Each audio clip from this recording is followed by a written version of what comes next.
luar biasa ya, hari ini adalah Father's Day.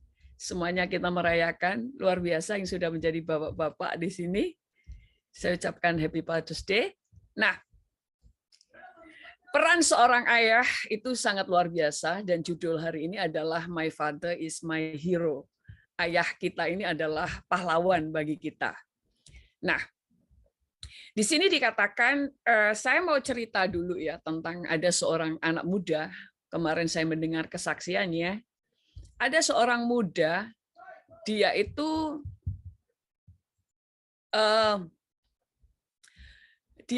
jatuh bangun di dalam narkoba ya. Dia itu terlibat narkoba, sempat jualan narkoba, kemudian dia di sekolah waktu SMA pernah dikeluarkan dari sekolah, kemudian dia juga pernah nggak naik kelas, kemudian dia pernah dikuliahkan tapi tidak selesai karena narkoba, kemudian dia juga pernah masuk penjara.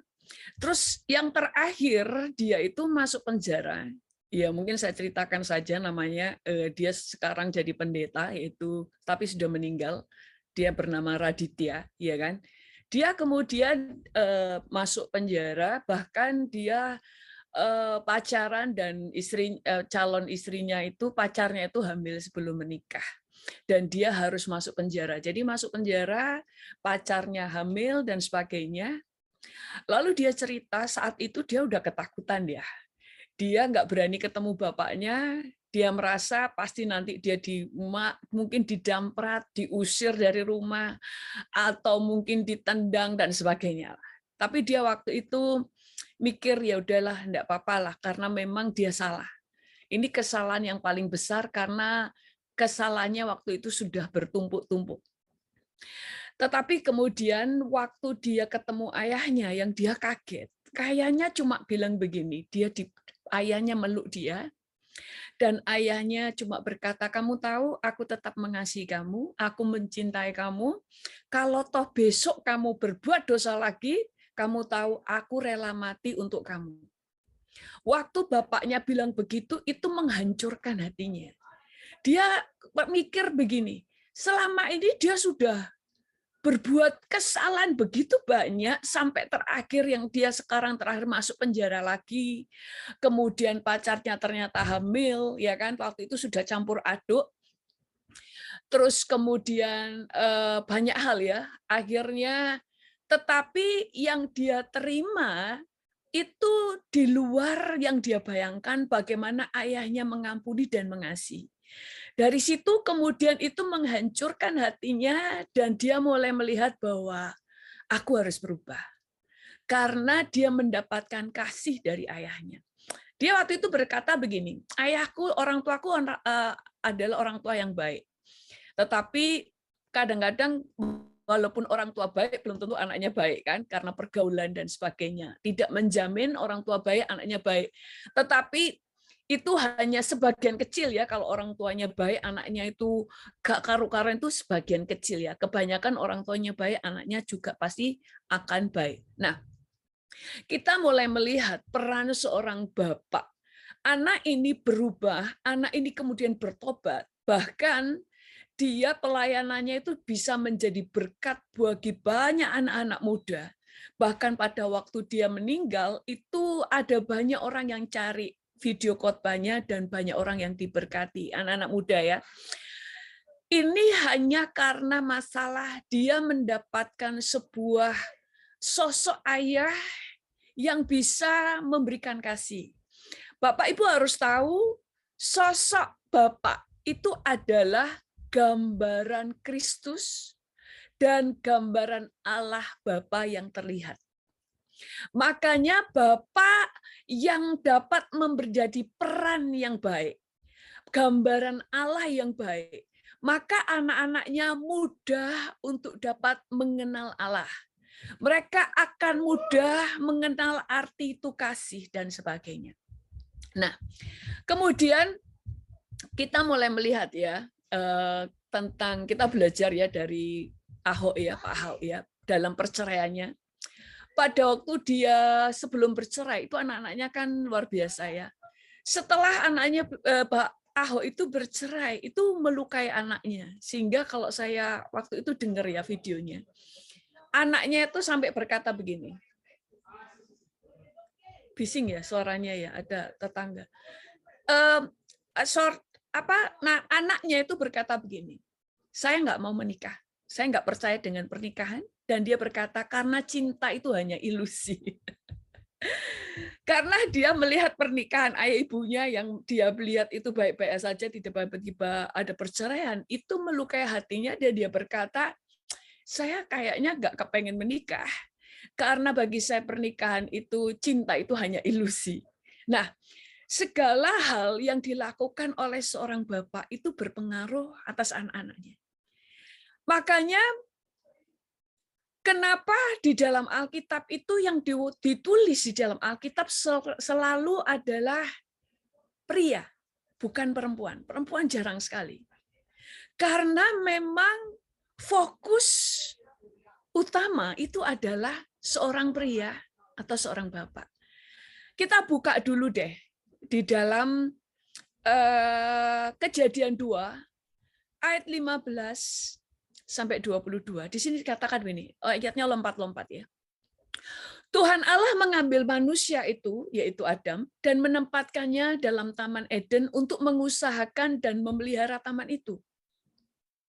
Lalu Tuhan Allah memberi perintah ini kepada manusia, semua pohon dalam taman ini boleh kau makan buahnya dengan bebas.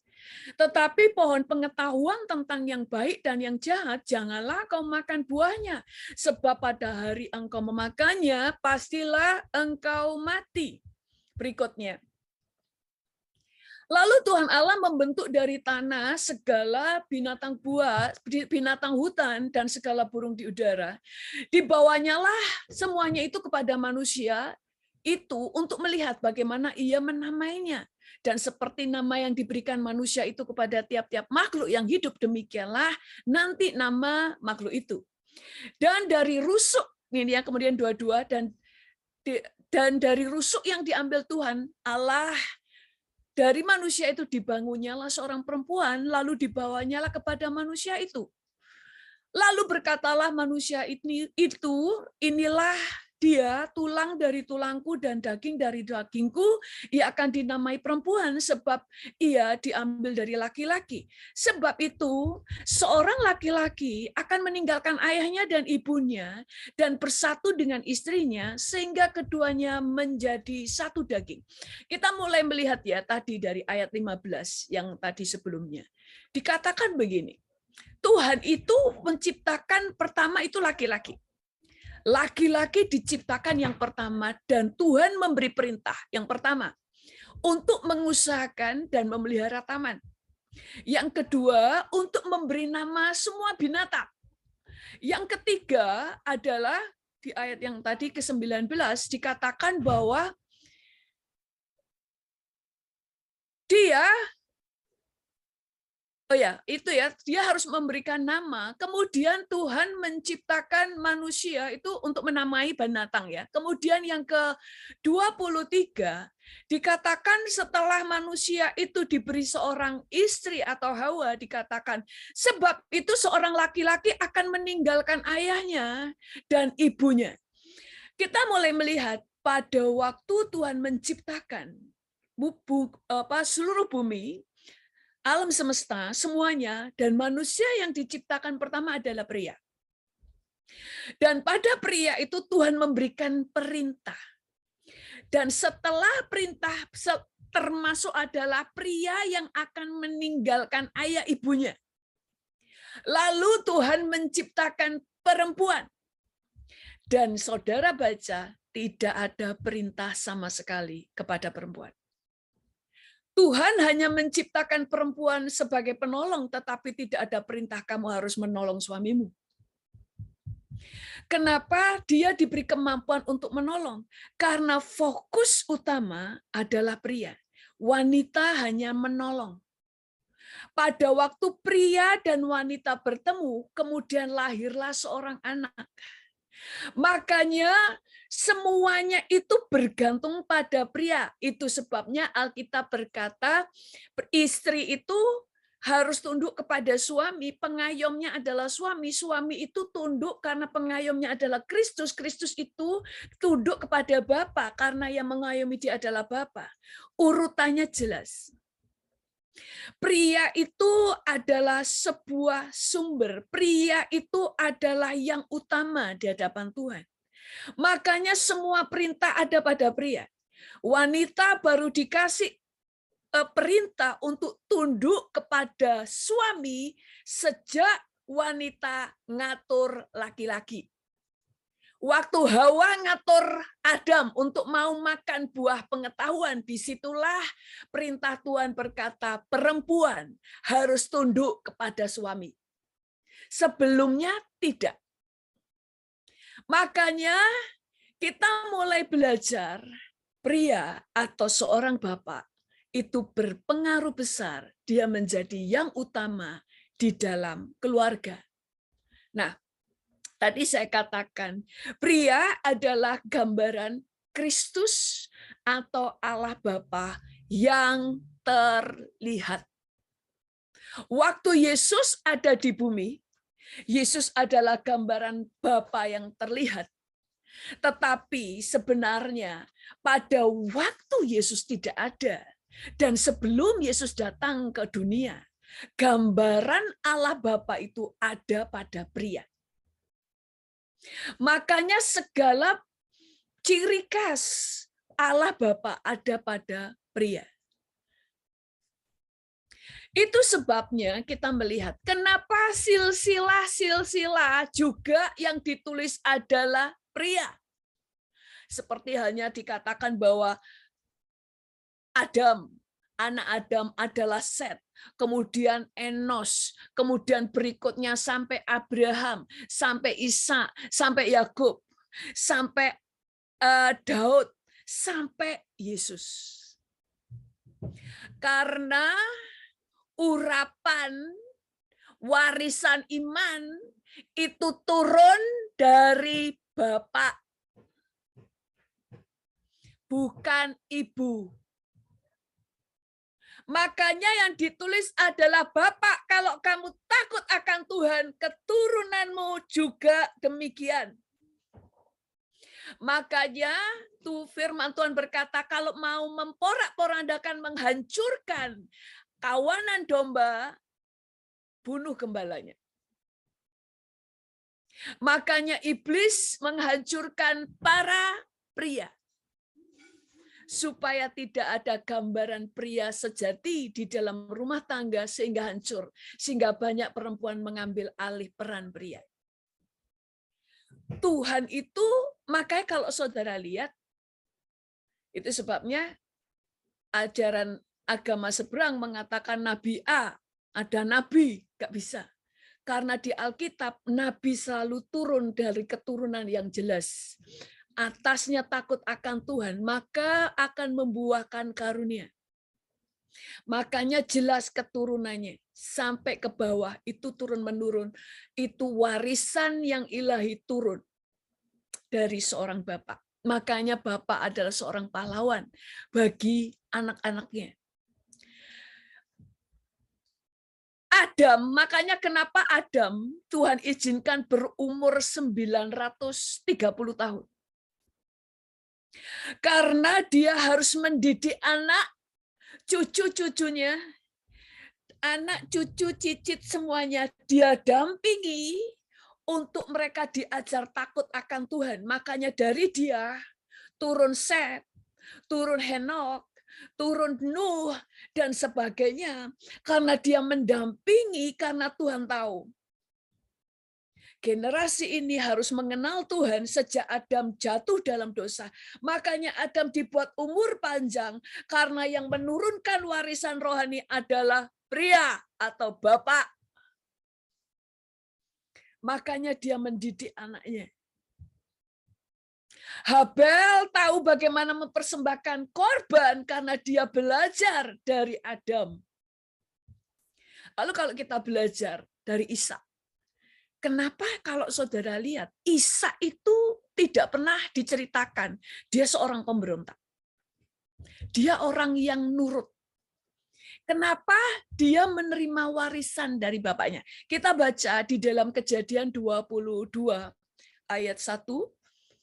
Ayatnya panjang-panjang, nggak apa-apa ya. Karena saya suka kalau khotbah saya tunjukin ayatnya sehingga saya nggak ngobrol dengan pikiran sendiri. Mana ayatnya? Di Kejadian 22 ayat 1 tentang Abraham, atau nggak ada di situ? Saya baca aja ya. Setelah semuanya itu Allah mencoba Abraham. Ia berfirman kepadanya, Abraham, lalu sautnya, ya Tuhan, firman-Nya, ambillah anakmu yang tunggal itu yang engkau kasihi, yakni Ishak. Pergilah ke tanah Moria dan persembahkanlah dia di sana sebagai korban bakaran pada salah satu gunung yang akan kukatakan kepadamu. Keesokan harinya, pagi-pagi bangunlah Abraham. Ia memasang pelana keledainya, memanggil 2 orang bujangnya beserta Ishak anaknya, dan ia membelah juga kayu korban bakaran. Lalu berangkatlah ia dan pergi ke tempat yang dikatakan Allah kepadanya. Ketika pada hari yang ketiga, jadi perjalanannya ini jauh, saudara. Sudah berangkat, masih aja ada hari yang ketiga, berarti butuh 3 hari, 4 harian ya, untuk dia mencapai Gunung Moria. Abraham melayangkan pandangnya, kelihatanlah kepadanya tempat itu jauh. Berikutnya. Ayat 6-12. Lalu Abraham mengambil kayu untuk korban bakaran itu dan memikulkannya ke atas bahu Ishak anaknya, sedang di lengannya dibawanya api dan pisau. Demikianlah keduanya berjalan bersama-sama. Lalu berkatalah Ishak kepada Abraham ayahnya, Bapak, saut Abraham, ya anakku, bertanyalah. Iya, di sini sudah ada api dan kayu, tetapi di manakah anak domba untuk korban bakaran itu? Saut Abraham, Allah yang akan menyediakan anak domba untuk korban bakaran baginya anakku. Demikianlah keduanya berjalan bersama-sama sampailah mereka ke tempat dikatakan Allah kepadanya. Lalu Abraham mendirikan mezbah di situ, disusunnyalah kayu, diikatnya Ishak anaknya itu, diletakkannya di atas mezbah itu di atas kayu api. Sesudah itu Abraham mengulurkan tangannya, mengambil pisau untuk menyembelih anaknya, dan kita sudah tahu ceritanya bahwa Tuhan menggagalkan itu. Kita mulai melihat pada waktu Ishak diikat sekalipun dia tidak memberontak. Kenapa? Karena dia melihat waktu ayahnya diperintah Tuhan apapun, dia tidak pernah memberontak. Waktu dia harus keluar dari Urs Kasdim, dia nurut. Waktu dia harus mengusir Ismail dengan istrinya Hagar, padahal waktu itu dikatakan hatinya sebal, tapi dia tetap taat kepada Tuhan. Bahkan waktu disuruh Tuhan mempersembahkan anaknya, dia tidak memberontak. Makanya Ishak menerima warisan iman dari bapaknya. Tidak hanya bicara, bapak itu adalah contoh yang nyata bagi anaknya. Pengaruh terbesar di dalam keluarga itu seorang bapak, bukan ibu. Karena ibu hanya penolong, bukan peran utama. Selain Abraham atau seorang bapak yang taat kepada Tuhan, mengalirkan warisan iman, karakter, warisan rohani di dalam hidup anaknya. Tetapi berkat ilahi itu juga turun oleh karena bapaknya. Ishak itu belajar dari bapaknya semua yang dilakukan Abraham. Tetapi kita juga akan melihat ya, Abraham, kemudian ada Ishak, kemudian ada Yakub. Kita baca di dalam Kejadian 26 ayat 24 sampai 25. Di sini dikatakan begini. Lalu pada malam itu Tuhan menampakkan diri kepadanya serta berfirman ini kepada Ishak ya, akulah Allah ayahmu Abraham. Jangan takut sebab aku menyertai engkau. Aku akan memberkati engkau dan membuat banyak keturunanmu karena Abraham hambaku itu. Sesudah itu Ishak mendirikan mezbah di situ dan memanggil nama Tuhan. Ia memasang kemahnya di situ. Lalu hamba-hambanya menggali sumur di situ. Tidak dikatakan Tuhan memberkati Ishak karena Ishak anak baik. Itu nomor 2. Tapi Tuhan berkata, aku akan memberkati kamu, aku akan menyertai kamu karena ayahmu, Abraham. Bagaimana seorang bapak yang takut akan Tuhan, itu tuainya, dituai anak-anaknya. Makanya seorang ayah yang takut akan Tuhan, pahlawan bagi anak-anaknya. Saudara semua sekarang ini menerima berkat Abraham, betul? Bukan berkat Sarah. Karena seorang bapak itu berpengaruh. Karena Tuhan yang dilihat di dalam keluarga itu bapak. Bapaknya. Istri hanya penolong. Makanya pada waktu suami-suami tidak berfungsi, istri-istri menjadi bangkit, menjadi Isabel. Jadi cerewet-cerewet, menjadi orang yang mengendalikan suami. Tapi kalau suami punya wibawa, maka istri tidak berani. Nah, kemudian kita melihat di dalam Kejadian 31 ayat 29. Di sini dikatakan begini. Ini Tuhan bicara kepada Ayub. Yakub, aku ini Laban, aku ini, yaitu maksudnya Laban, berkuasa untuk berbuat jahat kepadamu, yaitu kepada Yakub. Tetapi Allah ayahmu telah berfirman kepadaku tadi malam, jagalah baik-baik, jangan engkau mengatai Yakub dengan sepatah kata pun. Bapak Tuhan itu mau menunjukkan apa yang dilakukan bapakmu. Tuhan tidak pernah berhutang. Sampai kepada keturunannya, dia akan menuai apa yang dilakukan bapaknya. Yakub itu terus ditipu oleh Laban. Waktu Yakub melarikan diri, Laban itu sudah mau mendamprat, dia mau berbuat jahat kepada Yakub. Tapi Tuhan memperkenalkan dirinya. Aku adalah Allah ayahnya Yakub yang melindungi dia. Jangan ada sepatah kata pun keluar dari mulutmu mengatai Yakub. Yakub itu penipu. Tapi Tuhan seringkali tidak sedang berurusan dengan dosa dia atau kebahagiaan dia. Tapi Tuhan berurusan dengan bapaknya. Itu sebabnya kalau kita mau melihat anak kita diberkati terus naik, jadilah seorang bapak yang mewakili anak. Karena apa yang saudara lakukan itu diwariskan kepada anak. Kemudian Kejadian 31 ayat 42 berkata begini. Ini Yakub berdoa. Seandainya Allah ayahku, Allah Abraham, jadi Allah ayahku dan Allahnya ayahku, dan yang disegani oleh Ishak tidak menyertai aku, tentunya engkau sekarang membiarkan aku pergi dengan tangan hampa. Tetapi sengsaraku dan jeripayaku telah diperhatikan Allah, dan ia telah menjatuhkan putusan tadi malam. Dia langsung ngomong sama ke Laban, kalau bukan karena Allahnya ayahku dan Allahnya kakekku, kamu pasti sudah berbuat jahat kepadaku.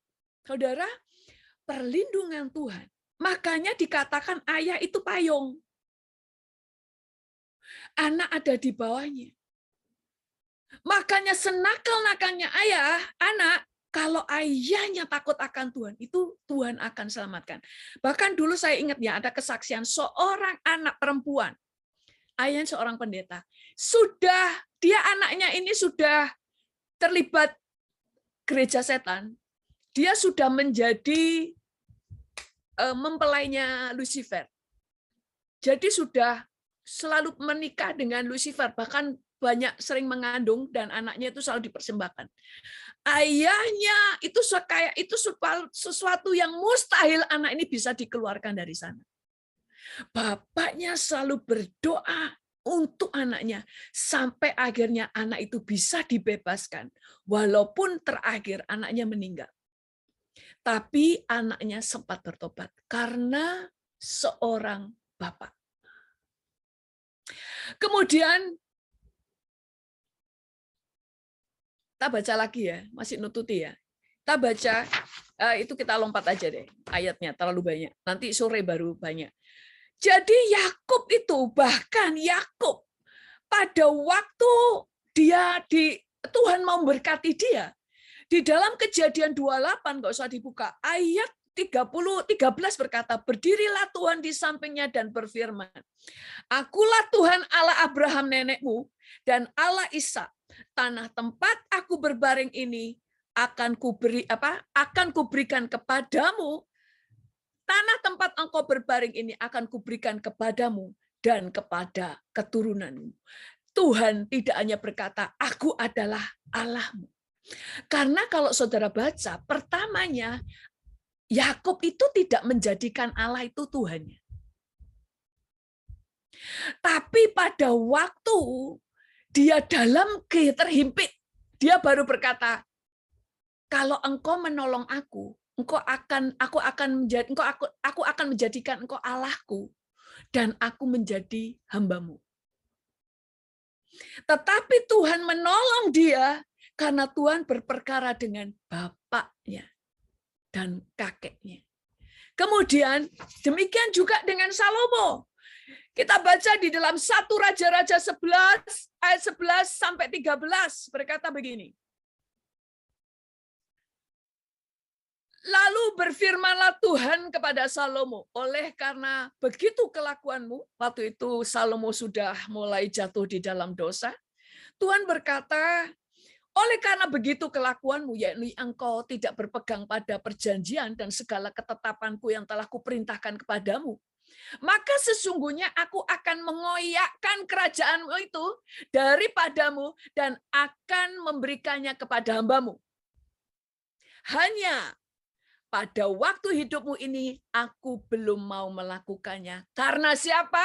Bukan karena Salomo, tapi karena Daud, ayahmu.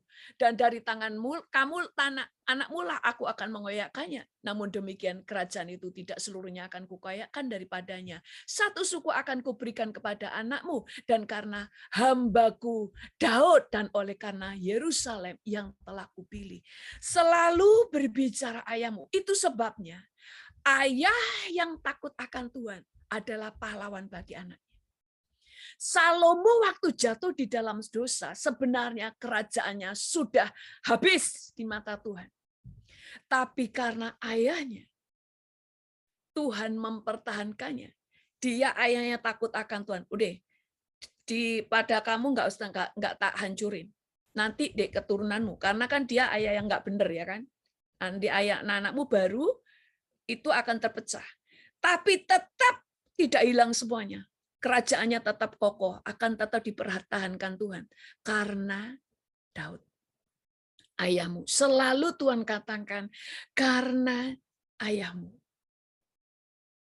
Kemudian juga Tuhan itu bahkan menyelamatkan kerajaan Yehuda di dalam 2 Raja-Raja 19, ayat 32 sampai 33. Sebab beginilah firman Tuhan mengenai Raja Asyur. Ia tidak akan masuk ke kota ini dan tidak akan menempakkan panah ke sana. Juga ia tidak akan mendatangkan dengan perisai dan tidak akan menimbun tanah menjadi tembok untuk mengepungnya. Melalui jalan dari mana ia datang, ia akan pulang tetapi kota itu tidak akan masuk. Demikianlah firman Tuhan. Dan aku akan memagari kota itu untuk menyelamatkannya oleh karena aku dan oleh karena Daud hambaku. Kenapa? Karena di situ ada keturunan Daud. Tuhan memagarinya karena hambaku Daud. Itu sebabnya Tuhan itu selalu berperkara kepada seorang bapak. Apa yang saudara lakukan itu tidak hanya menurunkan warisan rohani, tetapi perlindungan Allah itu ada pada anak-anakmu. Ada banyak orang yang kalau bapak tidak berfungsi, anak-anaknya itu berantakan. Kecuali mereka menemukan Yesus sebagai bapaknya, mereka akan mengalami pemulihan. Ada banyak sekarang generasi yang hancur karena kehilangan figur bapak. Makanya di ayat terakhir di dalam Maleakhi 4, ayat 5 dan 6 berkata begini. Maleakhi 4 dan ayat 5 dan 6 berkata begini. Sesungguhnya aku akan mengutus Nabi Elia kepadamu menjelang datangnya hari Tuhan yang besar dan dahsyat itu. Kenapa? Maka ia akan membuat hati bapak-bapak berbalik kepada anaknya. Dan hati anak-anaknya kepada bapak-bapaknya. Supaya jangan aku datang memukul bumi sehingga musnah. Kenapa yang dipulihkan tidak dikatakan aku akan mengembalikan hati ibu-ibu kepada anaknya? Karena yang terpenting adalah bapak. Aku akan mengembalikan hati bapak-bapak kepada anak dan anak-anak ini kepada ibu. Kepada ayahnya. Kenapa? Ayahnya pulih, anaknya beres. Ibu hanya penolong. Makanya kalau kita belajar Allah Bapa, Yesus, dan Roh Kudus itu perannya di belakang layar, tapi bekerja sangat dalam. Tapi peran utama selalu yang terlihat adalah Bapak dan anak. Seorang bapak menjadi pahlawan bagi anak-anaknya. Waktu dia tahu bahwa kunci sebuah keluarga yang diberkati, keluarga yang diurapi, dan anak-anaknya yang diurapi adalah kunci adalah di pada bapaknya. Itu sebabnya ini adalah hari Bapak. Kita bersyukur ada banyak bapak-bapak yang luar biasa di tempat ini, dan kita percaya bapak-bapak di BMC ini adalah bapak-bapak yang bisa menjadi teladan dan dapat memberikan warisan rohani kepada anak-anaknya. Sebelum saya kembalikan kepada Pastor Yongki, kita berdoa. Tuhan, kami mengucap syukur kepadamu Tuhan, betapa luar biasanya Engkau menciptakan seorang pria. Karena seorang pria diciptakan untuk memberikan gambaran Allah Bapa dan Yesus yang terlihat di muka bumi ini. Betapa sebuah privilege yang luar biasa, urapan kepemimpinan itu ada pada seorang pria.